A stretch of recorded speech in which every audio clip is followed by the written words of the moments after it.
এলাম সরস্বতী পুজোর part 2 video নিয়ে। তো হ্যালো এভরিওয়ান, সবাইকে ছোটোখাটো মিনি সিরিজে ওয়েলকাম।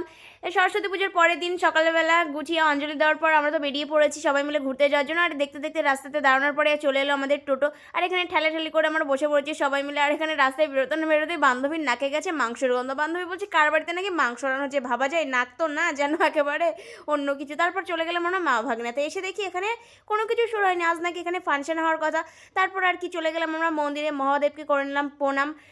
আর এখানে খুবই শান্ত জায়গা, বটগাছটা যেহেতু অনেক বড় আর খুবই ঠান্ডা একটা জায়গা, খুবই ভালো লেগেছে আমার। আর এখানে তো বান্ধবীর সাথে অনেক রিলস বানিয়েছি, ফটো তুলেছি। তারপর অনেক ঘোরাঘুরির পর চলে এলাম বাড়ি। আর সিঙ্গেল হয়ে সব থেকে একটা মজার জিনিস, যখন অন্যের বয়ফ্রেন্ড আমার দিকে তাকায়, ওই দেখো দেখো কি আর বলবো। তারপর আর কি টোটোর হাওয়া খেতে খেতে চলে এলাম বাড়িতে।